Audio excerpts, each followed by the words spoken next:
Assalamualaikum warahmatullahi wabarakatuh. Alhamdulillah sekarang lagi ada di majlis Al-Habib Abdul Qadir Al-Habib Taufik bin Abdul Qadir Asgaf. Beliau akan menyampaikan taklim dan memimpin perjalanan pembacaan burdah pada malam hari ini. Selamat menyaksikan.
وصديقا ورفيقا وصاحبا وخليلا فنعم النصيح والدليل والمعلم والمشير والمؤدب والمذكر إن كنت تحب الناصحين ومن يرشدك إلى ما فيه نجاة وفوزا وفلاحا ومن يحذرك من كل ما فيه هلاكا فجزى الله مصنفه عن هذه الأمة أفضل الجزاء.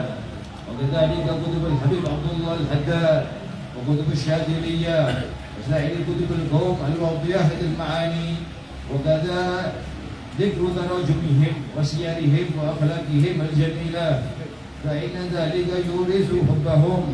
وقد قال صلى الله عليه وسلم المرء مع من أحب وعند ذكر الصالحين تنزل الرحمة.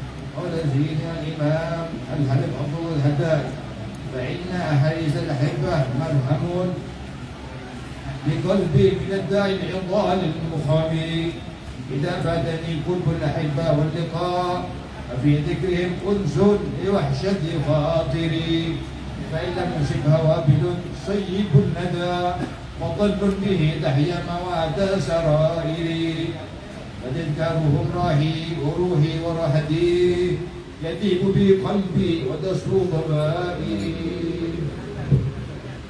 بسم الله الحمد لله.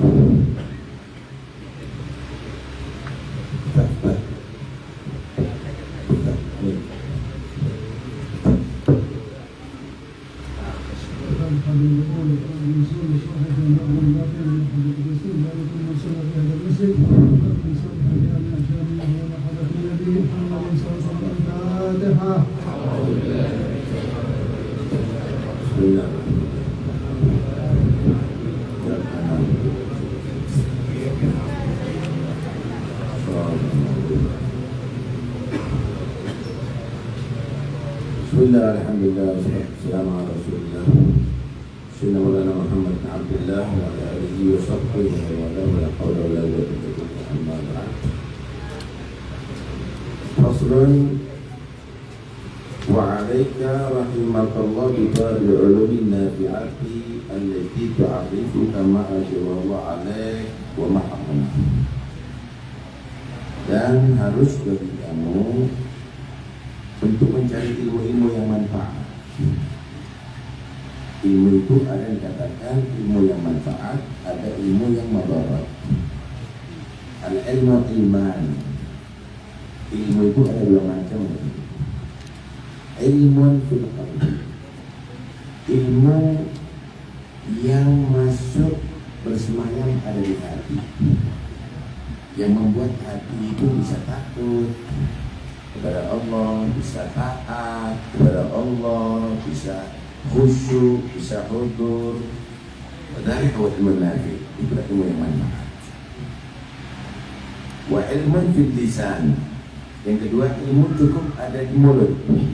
Pinter debat, pinter ceramah, pinter berdialog, pinter, tapi hati ria, cinta dunia, ambisi.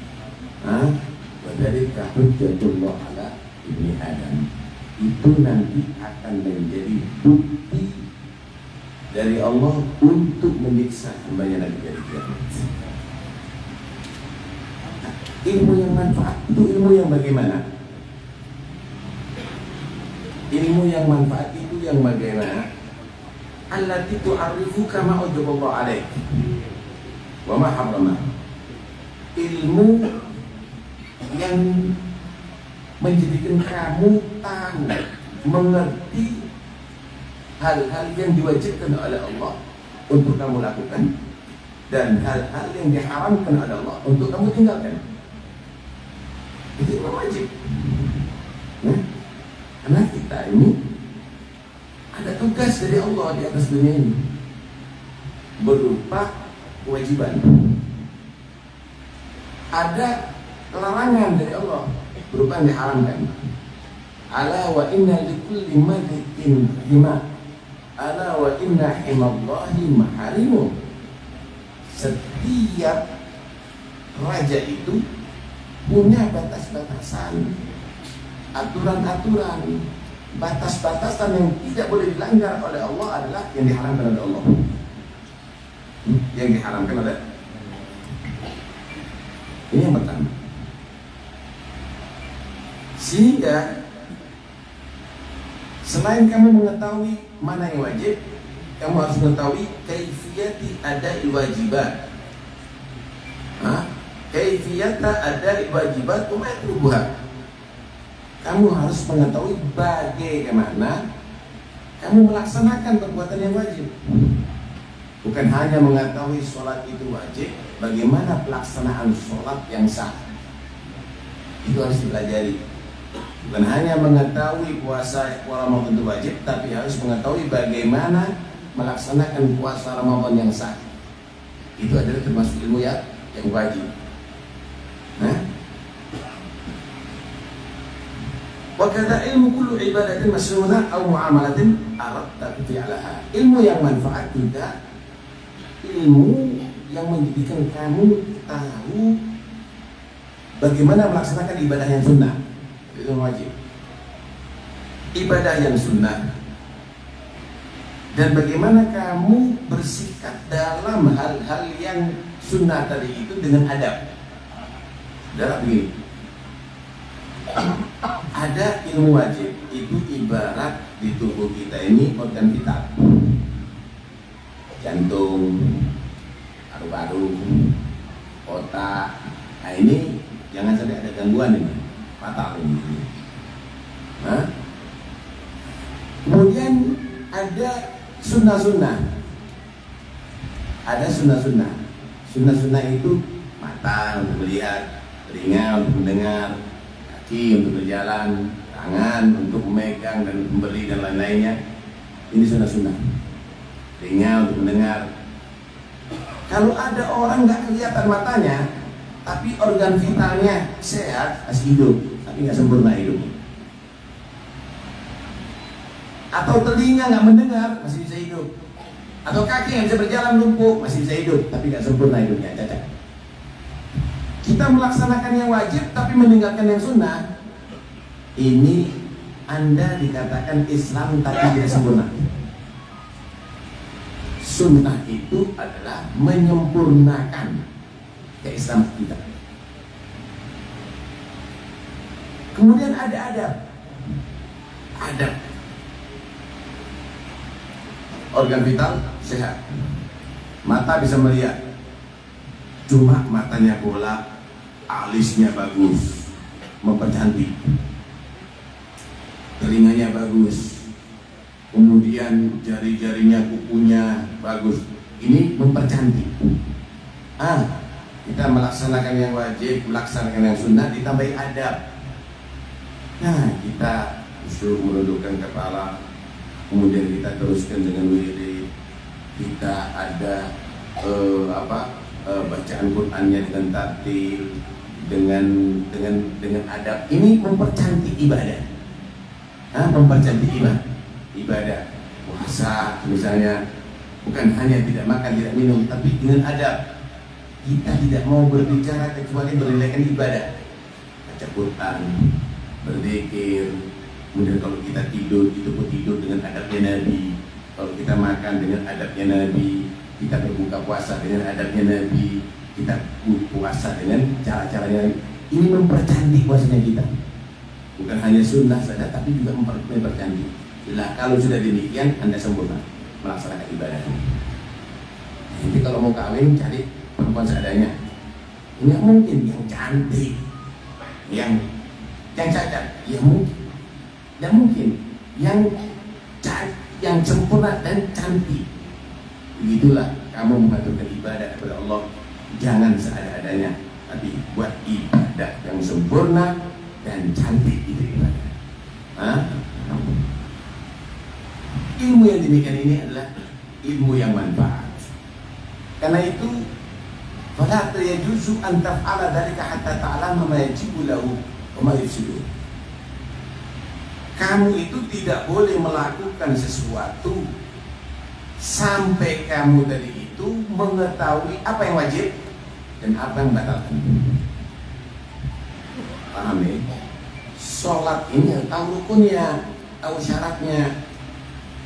Kenapa? Ketika kamu melanggar rukun-rukun, meninggalkan rukun-rukun, tidak memenuhi syarat-syaratnya, sholat kamu batal. Kalau sholat kamu batal, sama nggak sholat? Puasa juga begitu, sama meninggalkan puasa. Zakat juga begitu, sama dengan meninggalkan zakat. Sholat misalnya, baca Quran 30 juz, tapi nggak punya wudhu nih, padahal nggak ada wudhu. Ini sholat kalau sengaja haram hukumnya. Wa ma khalaqtul jinna wal insa illa liya'budun. Aku tidak ciptakan manusia dan jin kecuali untuk mereka beribadah kepada aku, ibadah sahihah wa maqbulah. Yang dimaksud ibadah yang sah, bukan ibadah yang batal. Wa maqbulah, dan ibadah yang diterima oleh Allah.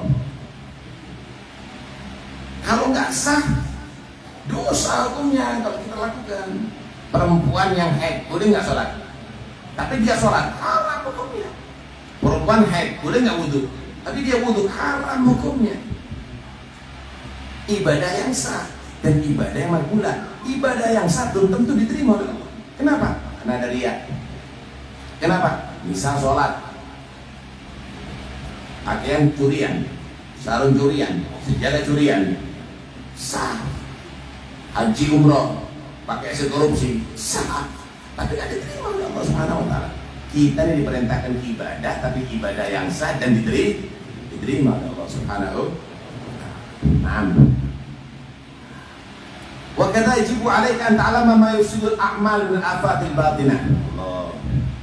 Kamu wajib juga mencari ilmu yang merusak amal kamu pada batin.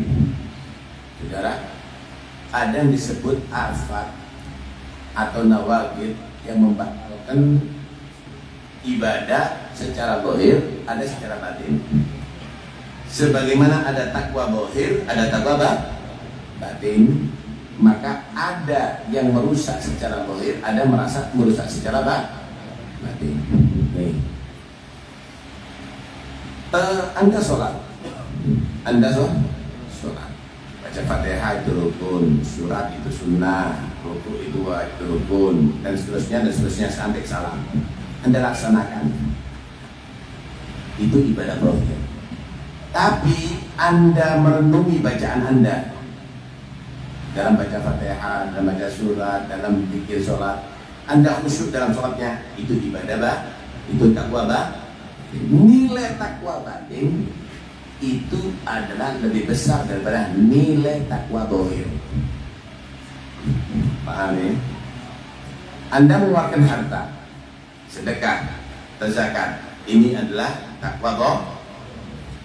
Ikhlasnya kamu dalam memberi, rahmatnya kamu dalam memberi, itu lebih besar pahalanya, lebih gede pahalanya daripada amal zahir kamu, sedekah zahir kamu.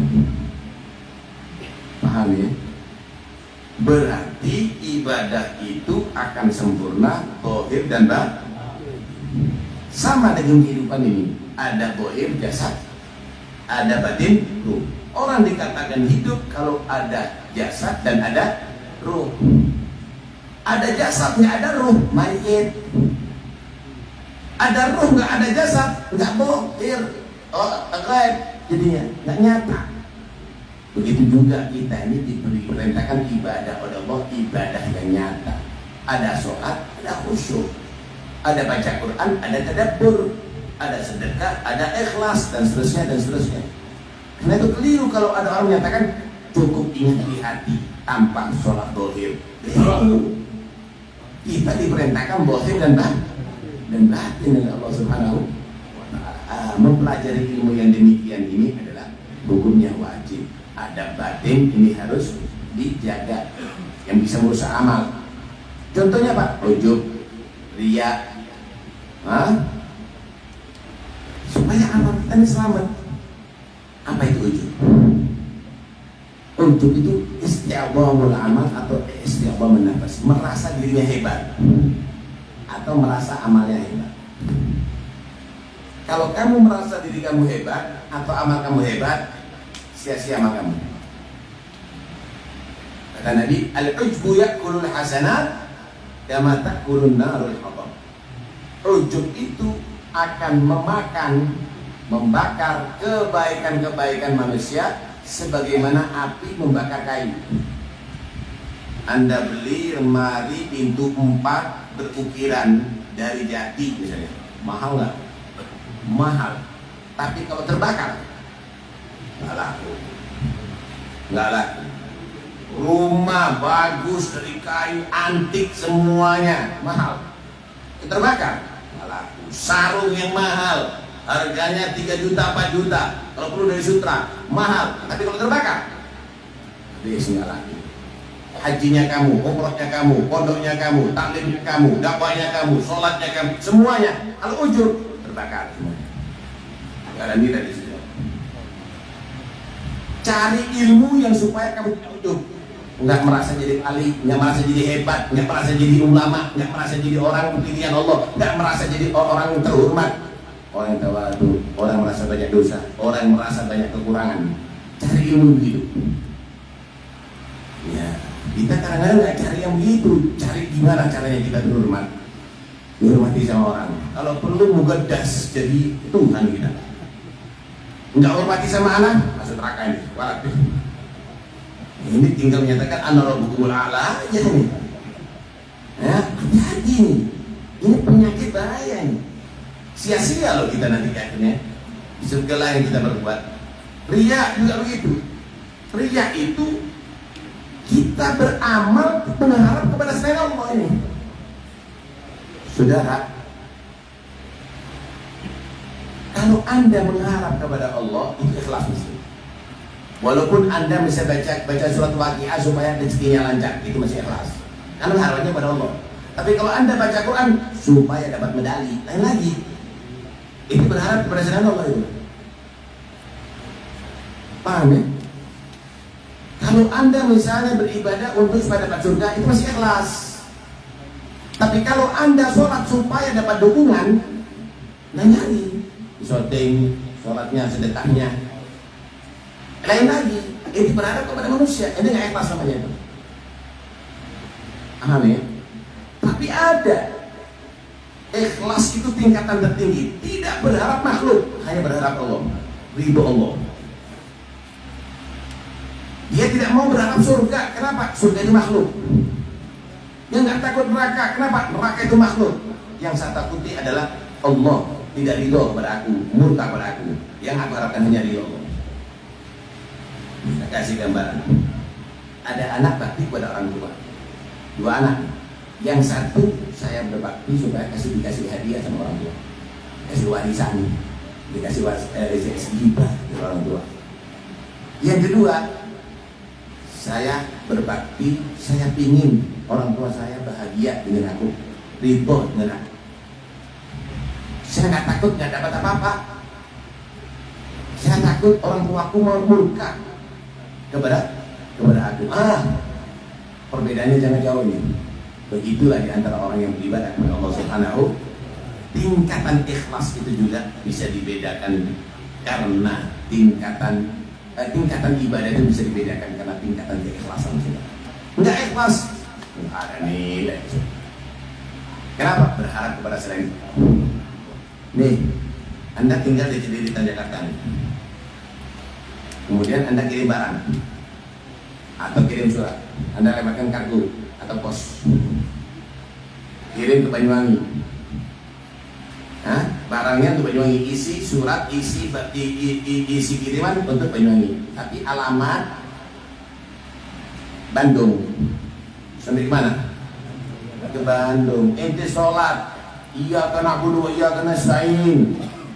Inna sholati wa nusuki mahyaya wa mati lillahi alamin. Dibaca Quran yang lainnya. Alamat, niat, ingin dipuji sama orang, kagumi sama orang, salah alamat, nggak sampai sama Allah.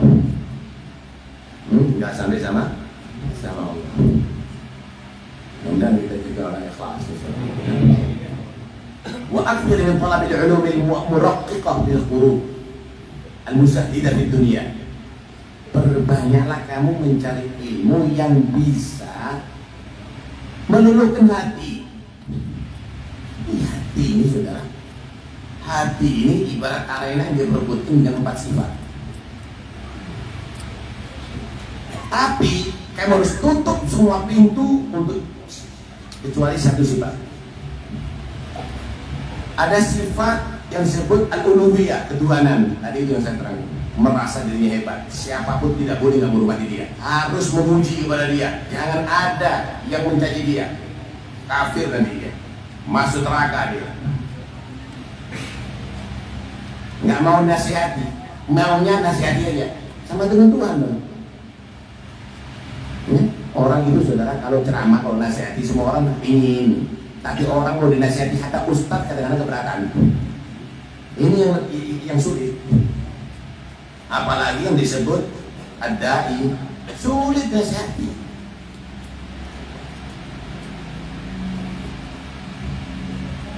Kedua, ada sifat yang disebut bahimiyah. Sifat bahimiyah. Sifat bahimiyah itu sifat binatang ternak. Makan, tidur,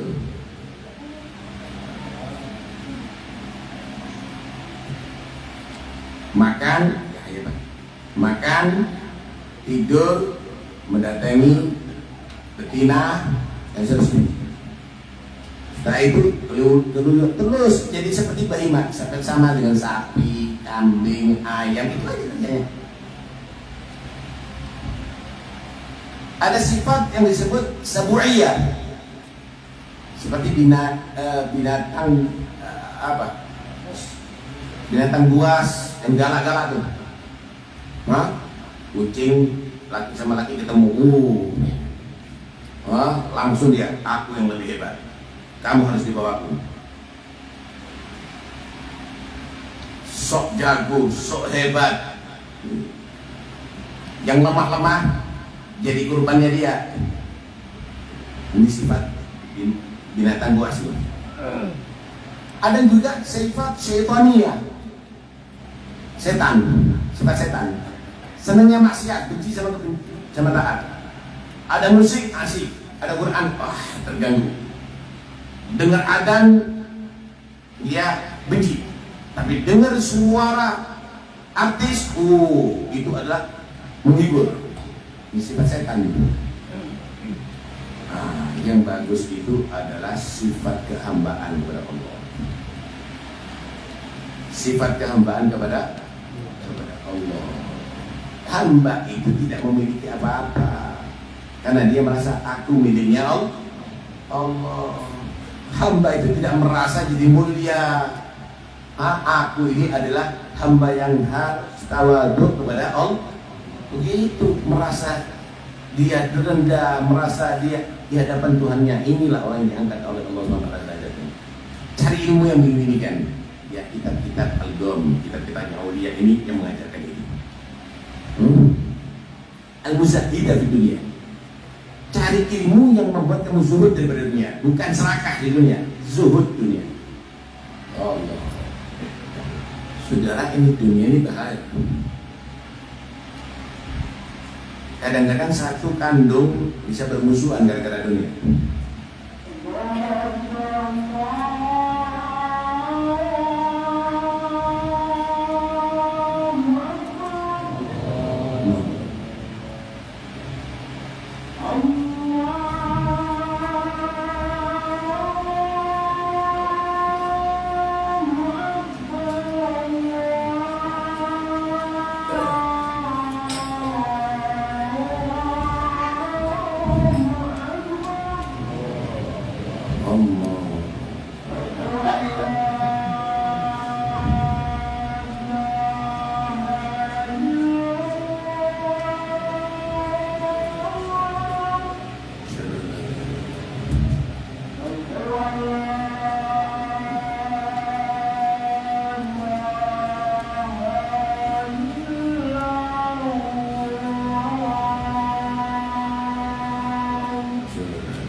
Cari ilmu yang membuat kamu zuhud daripada dunia. Nah, dunia ini Allah ciptakan untuk kebutuhan kita, bukan tujuan kita. Akhirat tujuan kita. Untuk mendapatkan kemuliaan akhirat, surga dari akhirat, syaratnya kita tidak boleh mencari kemewahan di dunia. Ini namanya zuhud. Tilka darul akhirah, itu tempat di akhirat, di surga. Naj'aluha, aku Allah Subhanahu wa ta'ala jadikan surga ini lilladzina la yuriduna 'uluwan fil ardi, bagi orang-orang yang tidak berharap ketinggian di atas bumi, masalah harta, masalah jabatan atau masalah lain, wala fasada, dan juga tidak melakukan perbuatan yang merusak yaitu daripada maksiat, akhlak atau yang lain. Jadi jangan berbalik, dunia tujuan, nggak berpikir akhirat. Berpikir akhirat, ambil kebutuhannya untuk di dunia. Paham ya? Kendaraan itu adalah kebutuhan kita untuk sampai ke tempat tujuan. Jangan nanti nggak bergerak, sayang sama kebutuhannya dirawat walaupun badannya kotor, nggak sampai tujuan nantinya. Gunakan itu kendaraan untuk kamu sampai kepada tujuan. Jangan kamu berhenti ada di kebutuhan itu, kamu jadikan tujuan, nggak jadi apa-apa. Karena itu penting kita harus tahu. Karena itu Nabi menggambarkan ad-dunya mazra'atul akhirah. Dunia ini ibarat sawah ladang untuk akhirat. Itu tanam amal soleh di sini, sedekah, bangun masjid, dakwah, ibadah. Ini tanam ada di dunia. Nanti akhirat panen pahala. Panennya ada di sana. Jadi jangan diartikan kita harus mencari dunia sebanyak-banyaknya, lupa akhirat. Ya enggak connect ini ya, mana hadis ini. Enggak connect mana hadis ini. Zuhud itu adalah orang yang bisa meraih dunia tapi dia meninggalkan. Paham ya? Bukan orang yang ditinggalkan sama dunia, itu fakir namanya. Zuhud itu bisa ya, tapi dia anak nggak mau disibukkan, anak ambil secukupnya, atau anak bisa sedekahkan kepada yang lainnya. Nah itu zuhud.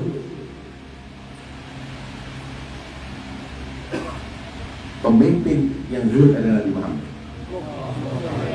Satu saat Sayyidatina Aisyah melihat Rasulullah ini selalu menahan lapar dan sampai mengikat perutnya. Nggak kuat Siti Aisyah melihat Nabi begitu. Ya Rasulullah, anda tasabkan Rabbak fil iman. Tidakkah anda meminta kepada Allah untuk diberi makan? Pasti Allah kasih. Nabi Isa aja yang dibawa derajatnya daripada Nabi Muhammad minta diturunkan Maidah, jamuan dari langit turun, apalagi Nabi Muhammad. Nabi berkata kepada Siti Aisyah, ini terbaik ini. Ya Aisyah, lau sa'altu Rabbi an yudriya li jibala dunya dhahaban ajraha li hadis itu. Wahai Aisyah, kalau seandainya aku minta kepada Allah untuk dijadikan gunung-gunung yang ada di Mekah ini emas bagi aku, akan dijadikan oleh Allah kalau aku mau. Walakinni arifu dunuju ad-dunya ala shibaiha. Tapi aku memang memilih ingin lapar di dunia, merasakan laparnya dunia daripada kenyangan dunia. Wa faqra dunya ala ghinaha. Aku ingin merasakan fakir di dunia daripada kaya ada di dunia. Impian beliau. Kalau kan kita dohron ya, kita nggak punya dunia karena memang takdirnya dunia nggak datang pada kita. Tapi Nabi dunianya datang, tapi Nabi tidak tertarik. Ini zuhud. Cari ilmu yang membuat kita zuhud di dunia. Oh berarti kita nggak boleh memiliki dunia? Bukan nggak boleh, jangan dicintai dunia. Anda tuh kalau doa, Allahumma ij'alid dunya bi'aidina la biqulubina. Ya Allah, jadikan dunia di tanganku. Terima kasih, terima dikasihkan. Bukan di hati, dicintai. Hilang dunia stres. Ya Allah, tafrahu bima atakum wala tahzanu bima fatakum. Orang itu jangan hanya bahagia kalau dapat, kemudian susah kalau hilang. Jangan. Bisa nggak kira-kira? Datang biasa, nggak lupa. Alhamdulillah, buat sedekah. Hilang pun takdir. Bisa nggak kira-kira? Inilah kita belum mampu demikian karena dicari ilmu yang bisa membuat kita demikian. Al-muraqibah bil akhirah, yang lebih bersemangat untuk urusan akhirat. Milih mana kira-kira sholat berjamaah dengan 1 miliar? Ini kurang kita gitu. Nah, kita bisa bodoh nanti. Cari bagaimana ilmu yang bisa membuat kita lebih berpihak kepada akhirat. Al-Mudzakirah lil maut wa ma ba'dahu, yang mengingatkan mati dan setelah mati. Tahu kambing, ada 10 kambing nih, satu temannya digorok, disembelih, yang 9 nggak mikir. Dia sebenarnya disembelih, dia masih makan, dia masih seks, dia masih itu. Yang kedua juga begitu, sampai tinggal satu nggak berpikir. Teman kita, keluarga kita, semuanya mati. Kita tinggal apa? Tunggu giliran kapan itu mati? Nggak lebih dari itu, nggak mikir. Apa bedanya kita dengan kaki? Cari ilmu yang menginginkan mati dan kehidupan setelah mati. Ya, sekarang di atas dunia, fulus itu berharga, emas itu berharga, berlian itu berharga. Tapi kalau sudah mati, Anda akan tahu bacaan Quran yang berharga, zikir kamu yang berharga, ya mulanya kamu berharga, ibadahnya kamu berharga, sedekah kamu berharga, menginginkan mati dan setelah mati. Al-Mu'arrifah laka uyubak wa naqsak. Cari ilmu yang mengenalkan aib-aib diri kamu, kekurangan diri kamu, supaya tahu diri. Allah, kita ini kadang-kadang cari orang yang muji sih, akhirnya merasa dewa kita ini. Cari orang yang ingatkan kita, ini jangan begini, ini jangan begitu. Itu teman dong. Kira. Kalau ada orang memuji kita yang tidak ada pada diri kita, Masya Allah, kentutnya itu bau minyak mesuk. Oh, percaya kita. Itu yang keluar baunya dari mulut kamu itu luar biasa, seperti batu. Oh, percaya kita. Bodoh saudara. Kita dipuji. Allama ad-da'i ilallah, al-ustadul kabir, Farhan kita tahu kita nggak seperti itu. Minimal malu lah. Udah Farhan. Kita akan jadi orang tolong saudara. Kalau sudah demikian, cari ilmu yang mengenalkan aibnya kamu, kekurangan kamu. Orang kalau tahu kekurangan akan menuju kepada kesempurnaan saudara.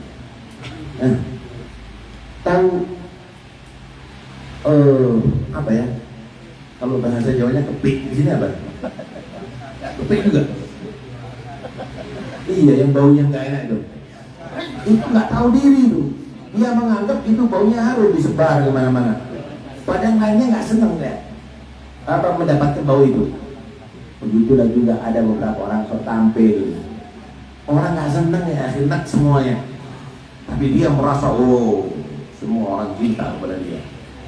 Harus hati-hati. Cari orang yang mengingatkan akan kekurangan kita. Al-Mustaghira ilaika nafsak. Cari ilmu-ilmu yang menunjukkan jati diri kamu adalah kecil. Itu kalau dibandingkan dengan aulia Allah ini seberapa? Inti kalau dibandingkan dengan para sahabat, inti kalau dibandingkan dengan Nabi, siapa diri kamu? Itu merasa suci, merasa hebat dari mana? Siapa diri kamu? Cari yang kecil. Seberapa ibadah kamu? Nah, ada ibadah banyak dosa, tapi dia Nabi Muhammad nggak punya dosa, tapi masih istighfar, masih menangis, menetes mata takut kepada Allah. Man antum? Nah, al-muhadzira indaka amalan. Cari ilmu yang menilai amal kamu itu masih rendah. Kita ini merasa bahwa kita ini sudah banyak berbuat, saudara. Apa yang kamu buat? Berapa orang yang masuk Islam di tangan kamu? Berapa orang? Satu kota, satu desa. Dikit kalau dibandingkan amalnya datu-datu kita, dibandingkan amalnya Wali Songo, dibandingkan apa dengan amal kita? Ada ialah karena dunia lil akhirah. Insyaallah ilmu yang mengajak kita untuk lebih berpikir ke akhirat daripada untuk urusan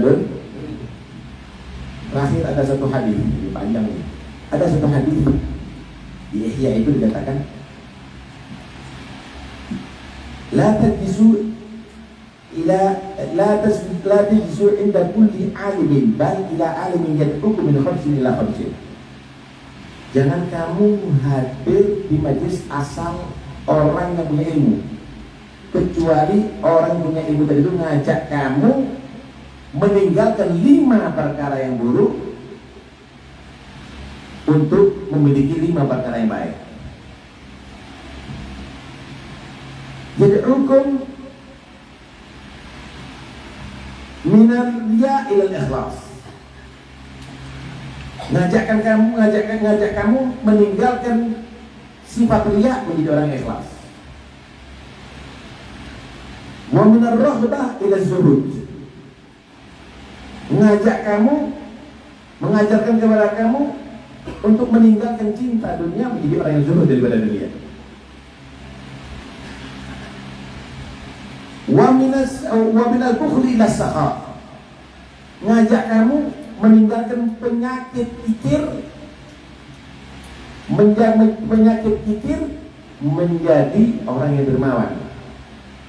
Wa minal hisri ilal qanaah. Ngajak kamu meninggalkan daripada serakah menjadi orang yang menerima apa adanya rezeki dari Allah Subhanahu wa ta'ala. Wa minal adawati ilal ukhuwah, ila nasiha, wa minal udwan ila nasiha. Ngajak kamu meninggalkan permusuhan menjadi orang yang peduli sesama muslim. Kalau kamu ketemu orang alim mengajarkan itu di majlisnya, hadiri. Tapi kalau ngajak kamu bermusuhan, ngajak kamu cinta dunia, ambisi dunia, ngajak kamu dari duria, ngajak kamu itu, jangan jadi di majlis. Walaupun di bawah ayat, qasidah atau yang lainnya. Jadi kita diperintahkan oleh Nabi untuk cari siapa yang membimbing kita. Kriteria itu harus ada supaya kita tidak katut. Ya jangan asal kita mau ditonton, yang nonton buta juga. Ini orang buta nonton orang buta, ya nggak sampai tujuan, sama-sama celaka sudah. Mudah-mudahan insyaallah Allah takdirkan kita bertemu dengan mursyid dan murabbi, yang bisa membimbing kita ke jalan yang Allah ridhai. Amin ya rabbal alamin. Wassallallahu ala sayyidina Muhammad wa alihi wasallam. Alhamdulillah alamin. Antum sholat berjamaah karena belum sholat maghrib, mau beres ke atas. Qasidah sholat ini. Astagfirullahaladzim.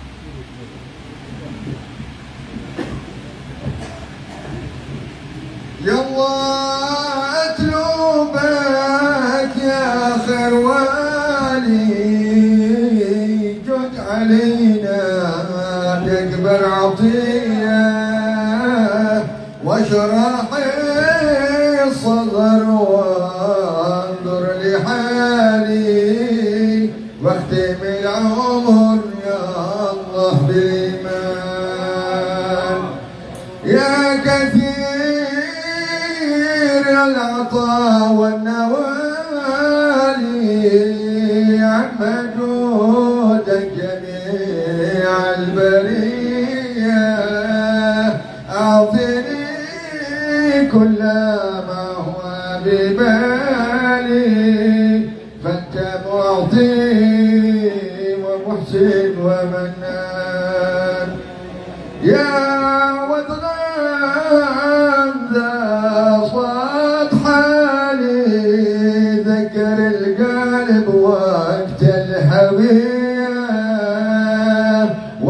قد مر في خير حالي لم يكدروه واش ولا شان يا رعى الله تلك الليالي كلها يا محب زهية عود الله وقت الوصال في هنا في عوافي وسلوى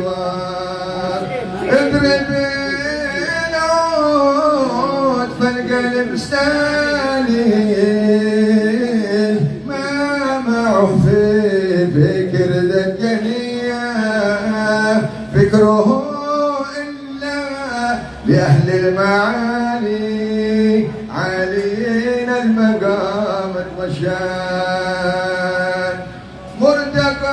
مرتقاهم بعيد المنال والمراتب رفيعة عالية من بغاها يمد كل غالي لا يبالي بمنجد الأثمان ينتسب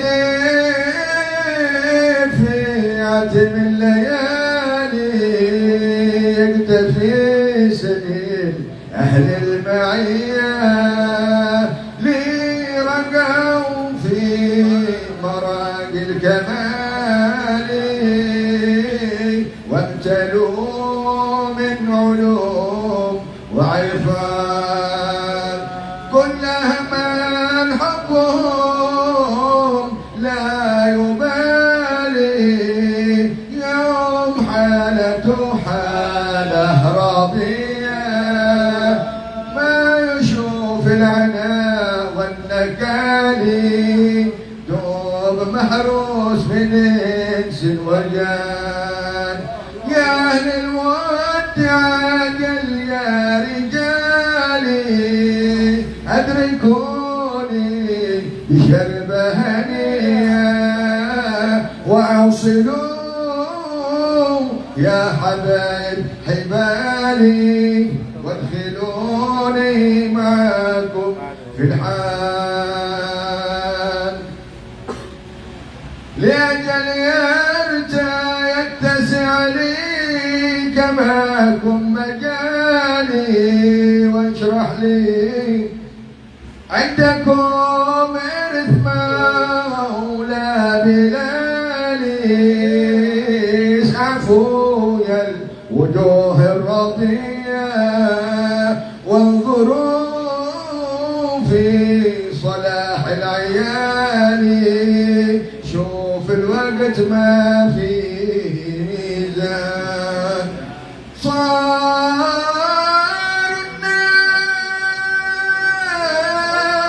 الناس رهن المحالي وابتلوا بالعمور العكية حد يمينا وحد خل شمالي واصبح العقل في الوقت الحيران احمد الله وقت صفالي يوم عروتي عروة قضية صل يا ذا العلا والتعالي على النبي الطور خير البرية وآله الكل مجل الكمال والصحابة ما صبها الدار